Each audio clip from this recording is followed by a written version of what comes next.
Do you think that the action New Zealand's government is currently taking on climate change is sufficient, and does it do justice to our generations? If not, what goals and actions would you push for in the next term if elected? Well, no, I don't think the current National government is taking climate change seriously. In fact, there are even people in the ranks of those parties who are climate change deniers, which I find rather difficult to accept at this point in our history. And Labour has a climate change policy. We were, of course, the initiators of the emissions trading scheme, and we say that we must actually get more serious about our emissions profile. And I guess the key signal of that in Labour's policies for this election are around agriculture.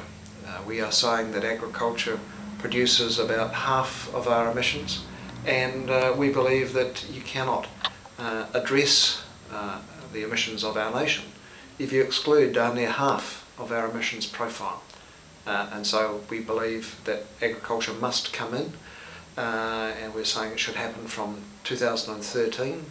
And it's not an attempt to make life hard for farmers, but unless there is a signal to farmers that these issues have to be addressed, there's no incentive for them to begin to address the emissions that livestock do create, creating nearly half of our profile. In your opinion, is the ETS in its current form an equitable system that delivers sufficient economic signals to emitters? And what changes would you advocate to make it more effective, if any? Well, no, because at the moment nearly half of our emissions are not affected by the ETS, and that's like having half a pie, and we need the whole pie in respect of climate change. We must get serious about addressing it. You know, New Zealand actually is about the 11th or 12th by per capita measure highest producer of greenhouse gases in the world, and it does not sit with our reputation, our self-promoted reputation as a clean green nation, to have that kind of record. And Labour is committed in respect of climate change to setting some pretty tough kind of targets. We want to see 90% of electricity delivered by renewable sources by 2025 in about 14 years' time. We want to see carbon neutral transport and energy sectors by about 2040. And these are big goals. But if every nation in the world was able to step up like that, we wouldn't have the issues that we have with climate change. So they're ambitious targets. There are targets we have to work towards, and have to spend a lot of time and energy and yes, money towards achieving that. But when we consider what is at stake, when we consider that the future of our planet is in our hands and sitting on them is not an appropriate response, then we have to act. What are your opinions on the expansion of fossil fuel industries, such as coal and lignite mining and oil and gas exploration in New Zealand? Do you personally support the call for a 10-year moratorium on new coal and lignite developments? Well, certainly lignite is an issue that Labour has announced policy just in the last couple of weeks. I wholly concur with the report of the Parliamentary Commissioner for the Environment, who says that the proposal of Solid Energy, a state-owned company, to go out and develop wholesale, huge mining of lignite, to convert it into diesel and to convert it into urea fertiliser, is not supportable or sustainable on any technologies that are currently available. It would, if that project proceeded, just one lignite to diesel plant with a side stream of urea, boost our emissions bill by 20%. We're already over target by about 30%. And you know, when we've given international commitments, when we regard ourselves as clean and green, the folly of proceeding with a plant like that is just you know, beyond comprehension. And of course there is another project for lignite possible out of Southland, but we're certainly saying in respect of the Solid Energy, a state-owned enterprise, we would not allow it to proceed unless it can demonstrably prove that the emissions created, and they're huge emissions. We know that dirty brown coal is the worst of the worst, and that unless they can prove that there can be successful, generations-long sequestration of the emissions that are produced, that we will not allow them to proceed with the lignite mining in Southland. What do you see as the main future sources of energy for electricity, transport, and heating for New Zealand? Do you support the call for the government to create an action plan to attain 100% renewable energy before 2050? Well, as I've indicated, Labor's policy is to get to 90% by 2025. We haven't set a target for 2050 for that remaining 10%, but if we can get to 90%, we're starting to be doable. And look, we have a great potential in this country still. Labor is not supporting the damming of any more wild and scenic rivers, but we are saying that there is geothermal with potential still.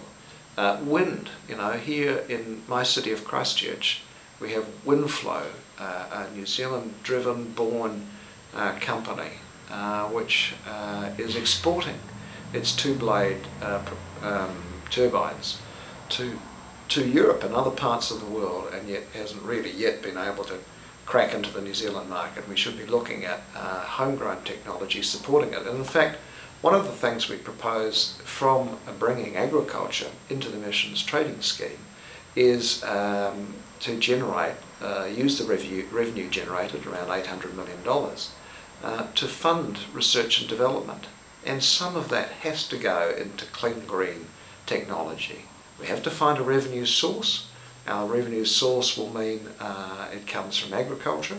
Some of that will go into agriculture to help them try and deal with the emissions issues and to find ways through beyond what already exists with things like nitrogen inhibitors and farming practices that can be improved. But some of the balance of that money needs to come into clean green technologies to find alternatives to what we currently do in respect of energy production. Do you think the government should be doing more to promote research, development, and deployment of low carbon and more sustainable technologies and practices in New Zealand?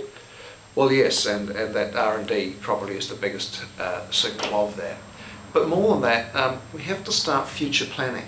And one of the likely modes of transport into our future is actually electric cars. They are sustainable. We are starting to see a few of them on our streets now. They tend to have a problem around long-term travel, long-distance travel. Fine to run around town for the day and then go home and plug them and recharge them. We need to start doing some thinking and talking with people like the energy sector, with the car importers and distributors. Do we need to start looking at providing planning for recharge facilities on the major highways? We have enormous potential still with biofuel. We are a nation with a fairly big stream of forestry, and yes, we take the timber from that, carbon is locked into it, thank goodness, but there's a lot of waste comes out of the forestry industry, and there's been some analysis done suggesting that could provide a good source of biofuel.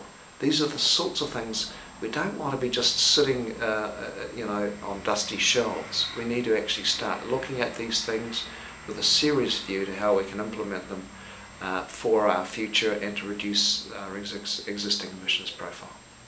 Do you perceive New Zealand's dependence on oil as a risk to our economy in the age of high and increasing oil prices? And do you support the reallocation of spending on new roads towards low carbon and public transportation initiatives? No, look, I think that Stephen Joyce, the current Minister of Transport, has an obsession with roads. Every announcement he makes is about roads.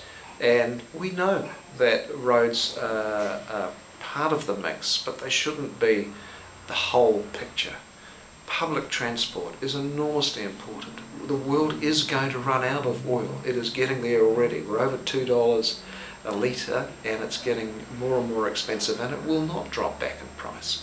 And that is, of course, encouraging riskier and riskier exploration, and we have to say that we acknowledge that we will not be able to procure supplies of oil into our future. And that means we need to be looking at public transport seriously, and Labor, of course, has come out and said it supports the city rail network in Auckland and would meet half of the cost of that infrastructure investment rather than funding yet another highway for holiday makers wanting to scoot up the coast north of Auckland. Mr. Joyce has an obsession with that. That's where he's directing 99%, it seems, of the transport dollar. And it's about time we acknowledge that some of those roads are actually they're not viable in a longer term sense when we need to have people cycling more, walking more, using public transport and looking at options beyond roading options. What actions would you take in your electorate to enable your community to increase their understanding of climate change and to reduce their emissions independence on oil? Well, we have a unique opportunity in Christchurch at the moment because we are rebuilding our city as a result of the disastrous earthquakes we've had over the last 14 months. And I personally made a submission to the Council's CBD redevelopment plan, applauding the Council for its focus on better cycling around the city. We're the flattest major city in the country. I personally have 2 bikes at home and 1 in my garage here at the office. I cannot pretend that I personally can use my bike as much as I like because the demands of an MP mean you've got to scoot between a lot of appointments, and I can't do that easily by bike. And of course, at a personal level, I also need to fly to Wellington on a pretty regular basis for Parliament. But I am attempting to do what I can, and I certainly believe that our city's got an enormous opportunity. I want to see public infrastructure, public transport infrastructure at the heart of the rebuild of Christchurch. I want to see us getting back to the days where lots more people cycle to work, and that can be made much more conducive for people to do that if we have proper cycleways removed from the traffic.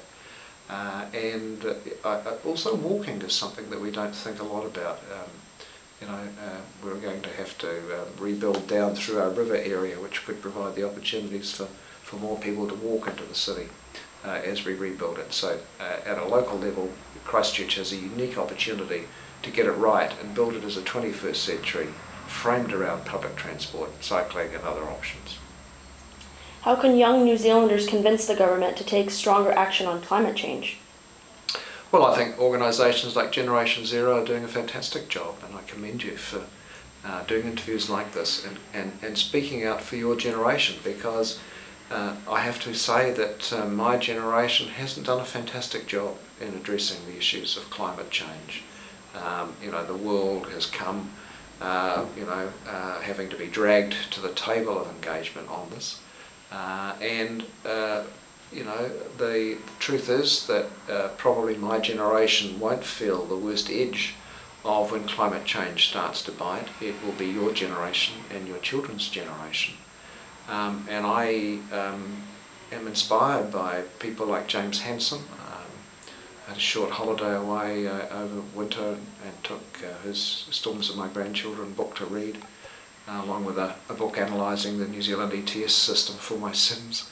And if I needed any further convincing that we must address climate change, it comes from reading books like that and hearing Dr. Hansen speak. These issues are the challenge of our times, and I think it's incumbent upon my generation of politicians and other leaders to do the damn best we can to try and address what we face, and acknowledge that if we don't do that, it's your generation that's going to inherit it. So organisations like Generation Zero that keep a focus on politicians and other leaders on these issues, I applaud you for that. Thank you very much. Thank you.